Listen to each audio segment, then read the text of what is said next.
Yuhuu!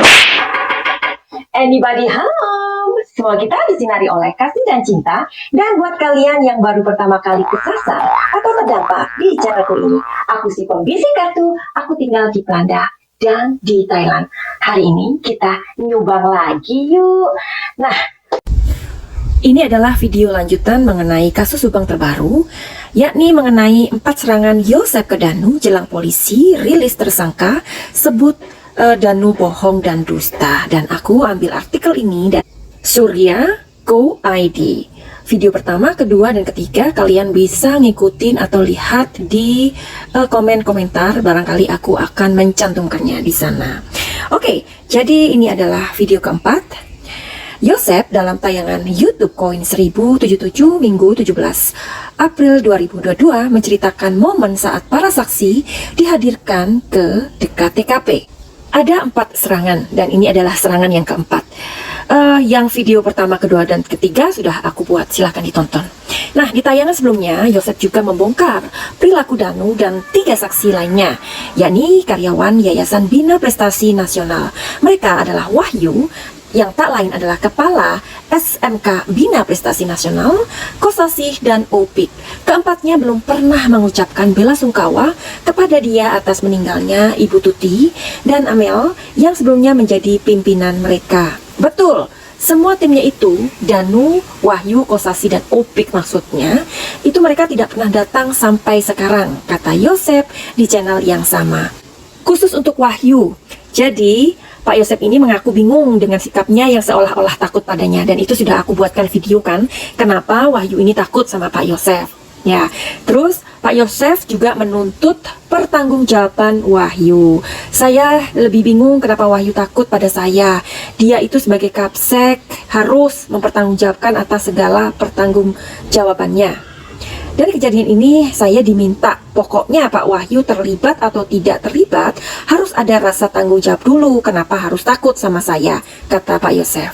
Pak Yosep juga mengungkapkan kecurigaan dari saat Wahyu, Danu, Kosasih, dan Upik bersama-sama sebelum kejadian. Karena itu dia pun menjulukinya sebagai tim. Jadi kayaknya ini Danu in the gang ya. Nah, terakhir juga hari Senin mereka berempat, Danu, Wahyu, Kosasih, dan Upik, sekitar jam 10.30 atau jam 11-an lah ungkapnya.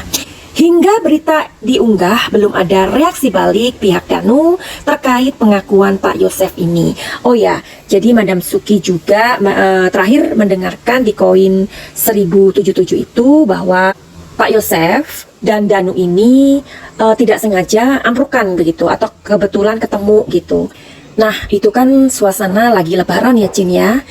Menurut pengakuan Pak Yosep, Danunya itu diem aja. Apalagi kan ini suasana lebaran. Ya namanya juga kerabat atau keluarga. Kenapa Danu nggak datang nyamperin dia? Itu kan saat yang tepat sebenarnya ya. Dalam momen lebaran bisa saling mengklarifikasi atau paling enggak untuk suasana atau momen lebaran. Dan Madam Suki juga mau ucapin nih buat kita semua, buat semuanya aja ya kan. Nah, jadi tugas Madam Suki kan mengawal kasus Subang ini. Kalau tidak dikawal nanti tidak ada kelanjutan, sayang dong ya. Jadi Madam Suki sekalian minta maaf, mohon maaf lahir batin. Barangkali ada kata-kata salah atau sikap-sikap yang kurang berkenan buat kita semua ya. Semuanya aja, mohon maaf lahir dan batin. Minal aizin wal faizin, mohon maaf lahir dan batin. Selamat merayakan Idul Fitri 1442 Hijriah. Selamat makan kupat ya, Cin. Aku akan merindu. Minal aizin wal faizin, maafkan lahir dan batin. Mohon maaf lahir dan batin kalau ada salah-salah kata. Kalian sudah membaca dari jurnal yang sudah aku kutip dan sudah aku bacakan kepada kalian. Dan inilah serangan keempat dari si Babe. Ya, jadi mencurigai si Danu dan kelompoknya begitu. Menurutnya, jika Danu dan timnya ini belum pernah mengucapkan bela sungkawa, ya, from my heart, ya, honestly, is not good. Nah, jadi ada nggak sih antara Danu dan timnya yang si Babe sebutkan ini? Benar nggak sih kalian ini belum pernah mengucapkan bela sungkawa sampai hari ini? Kalau memang sudah, tolong dong diklarifikasi. Ya, karena ini menurut aku nggak bagus ya, siapapun itu. Ya, entah kita itu nggak suka dengan orang tersebut, tapi kita pernah kerja bareng atau bersama-sama lah dalam satu perusahaan. Ya, lepaskan dulu dari rasa tidak suka, lepaskan dulu dari rasa benci. Ya, even itu musuh kita.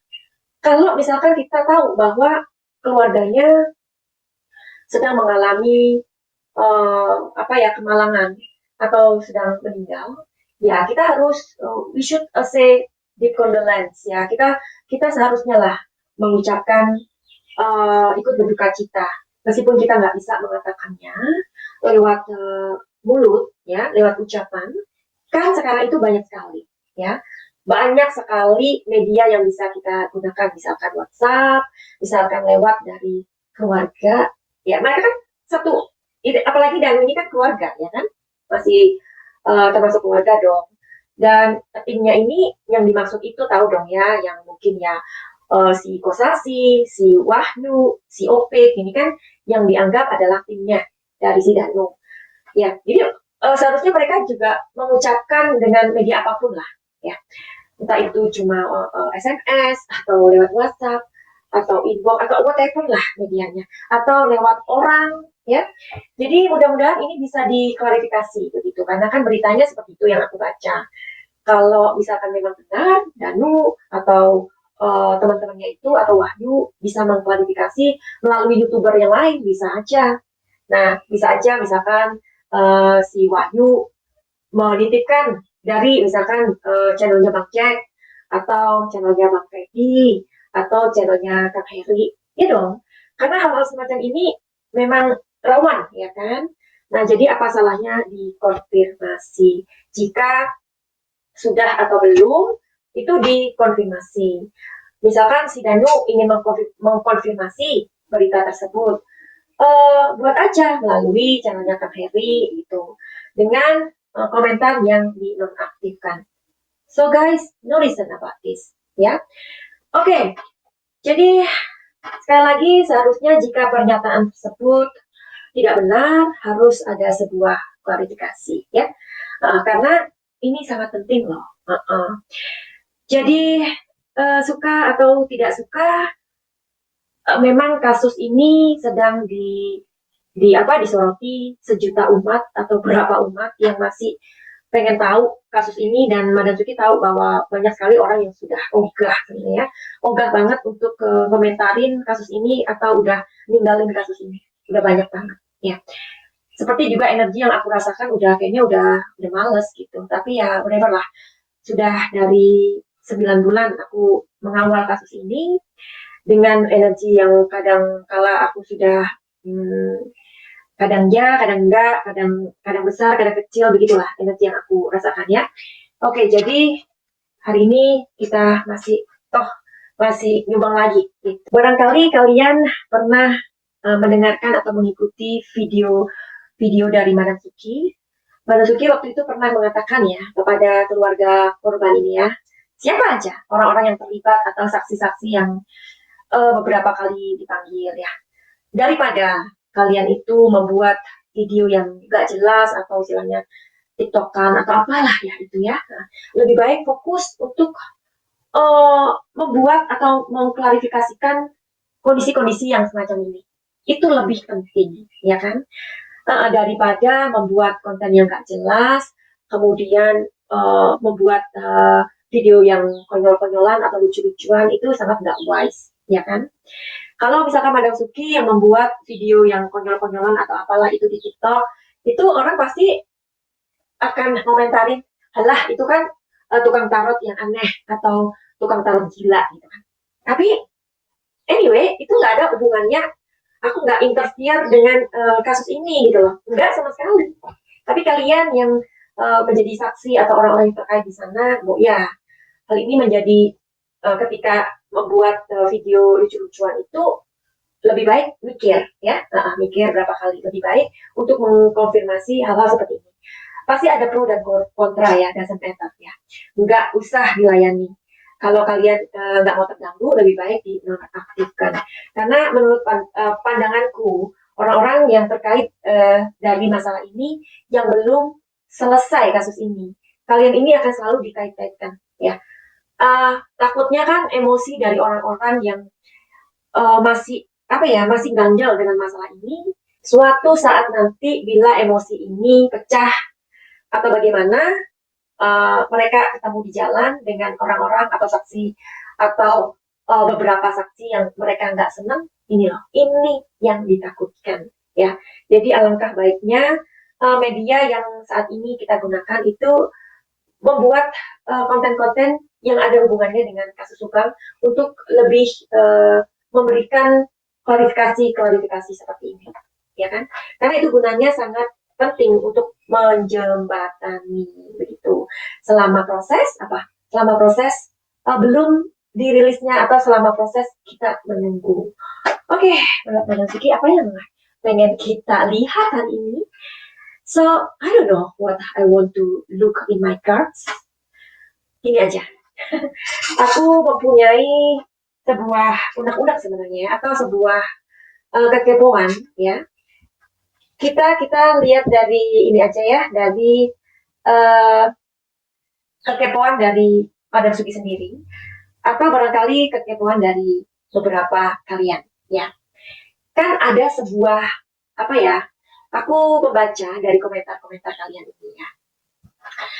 Jadi ada kekepoan dari aku juga sebenarnya, atau mungkin dari kalian, tentang perempuan yang turun dari Avanza putih gitu loh ya.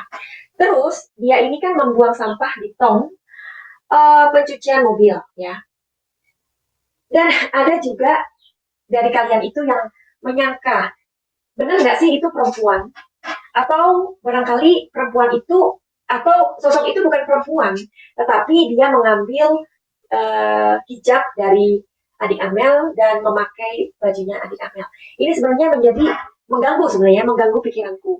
Bisa jadi orang tersebut memang pura-pura menjadi perempuan gitu loh. Oke, hari ini kita mau lihat energinya aja ya. So, if I have time, aku akan membaca komen-komen kalian dan aku akan buat konten atau aku akan buat videonya begitu. Oke? So, hari ini aku pengen banget untuk melihat energi ini, atau kepo banget ya pokoknya. Oke, kita mau lihat bersama-sama, atau kita intip energinya di kartu tarot. Oke, begitu ya.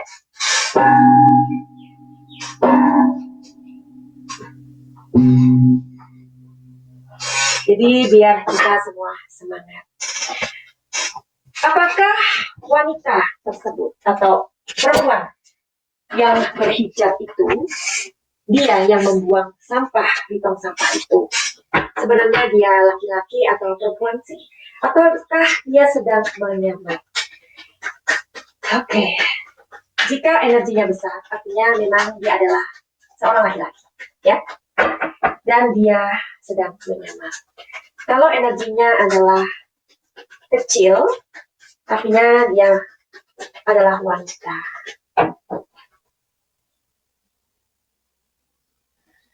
Jawabannya adalah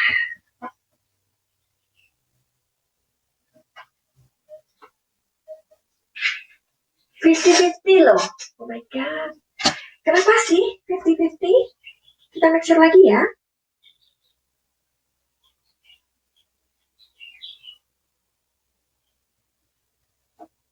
Hai, siapa dia? 2 loh yang mau keluar. Oh my god. Gimana ya, Cin ya? Ini 50-50, ini katanya dia adalah bisa jadi laki-laki. Aduh, aku nggak suka deh jawaban kayak gini. Ya nggak sih? Coba lagi.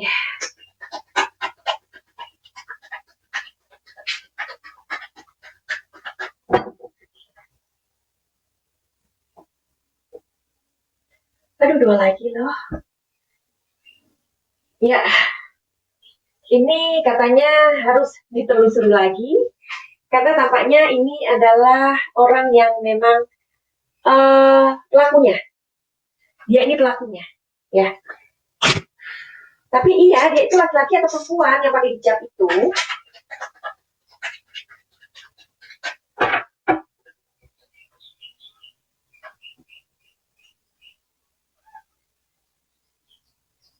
Lagi-lagi di kartu ini mengatakan dialah yang membunuh adik Amel, karena dia yang terakhir, nih ya. Gini deh, aku pernah membuat video di mana sebenarnya pelaku dari Ibu Tuti dan adik Amelia itu adalah 2 orang. Makanya di sini adalah 50-50 dan di sini energinya sangat bingung. Ini gimana dong? Oke, gini deh, aku menanyakan yang terakhir aja ya. Oke, yang terakhir. Yang terakhir ada di TKP. Dia ini adalah yang merampas adik Amel, nyawa adik Amel. Dan dia ini laki-laki apa perempuan. Dan ini adalah orang yang berhijab itu. Perempuan. So, barangkali pada pelaku Ibu Tuti, barangkali dia adalah orang laki-laki. Makanya 50-50. Oke, jadi kalian udah Mayasuki intipkan. Kartunya aja sampai bingung. Ya, kartunya ini bingung. 50-50, terus mengatakan laki-laki, tapi mengatakan perempuan. Karena ternyata kenapa? Karena ada 2 pelaku, ya. Jadi pelaku yang pertama, Ibu Tuti, itu adalah orang yang berbeda. Dan pelaku yang kedua, untuk adik Amel, itu adalah orang yang berbeda. Tetapi tentang wanita, yang turun dari mobil Avanza putih, dan ia membuang sampah, kita kan berpikir, atau Mayasuki lah, aku aja terpikir barangkali aja loh itu laki-laki yang menyamar menggunakan hijabnya adik Amel dan menggunakan bajunya adik Amel. Ternyata setelah dilihat dari kartu tarotku ini adalah dia perempuan. Jadi sekali lagi ini hanyalah prediksi, bisa benar, bisa leset. Tanggapi saja ini dengan bijaksana. Selagi kita menunggu, kita ngomongin Subang tipis-tipis, dengan harapan secepatnya kasus ini akan dirilis. Finally, begitu aja. Yang mempunyai masalah, apapun itu. Misalkan kalian punya masalah tentang asmara, rumah tangga, keuangan, kesehatan, atau apapun aja. Atau kalian yang bingung, aduh, aku ini mau bisnis apa ya? Karena bisnis ini, itu rasanya nggak cocok dan ujung-ujungnya adalah gulung tikar. Tetapi ada pun pekerjaan yang cocok, ternyata uangnya itu selalu habis sama keluarga. Pokoknya ada aja. Bisa jadi uang itu habis dengan teman-teman. Bisa jadi kalian adalah tipe people pleaser. Apa itu? Oke, jadi bila kalian mempunyai masalah, segera aja yuk konseling sama Madam Suki. Atau kalian mau healing. Healing itu apa sih Madam Suki? Healing itu adalah pengobatan. Pengobatan yang aku sediakan adalah pengobatan holistik atau kebatinan. Yakni aku banyak sekali membantu orang-orang yang dulunya dia mempunyai trauma, ya. Dulunya dia dilecehkan, ya, atau banyak sekali dalam kehidupan ini terjadi, ya. Nah, segala sesuatu yang pernah terjadi dalam diri kita dan belum selesai, itu namanya mental block. Nah, jadi Madam Suki mengobati mental block ini. Biasanya mental block ini terjadi dulu, ya, bisa terjadi dari inner child kita yang terluka, inner wound kita yang terluka, dan banyak lagi mungkin trauma. Nah, jadi tugas Madam Suki adalah mengobati mental block ini. Jika mental block ini sudah sembuh, maka kalian bisa melihat kebahagiaan kalian. Kalian bisa bertemu dengan jati diri kalian, ya.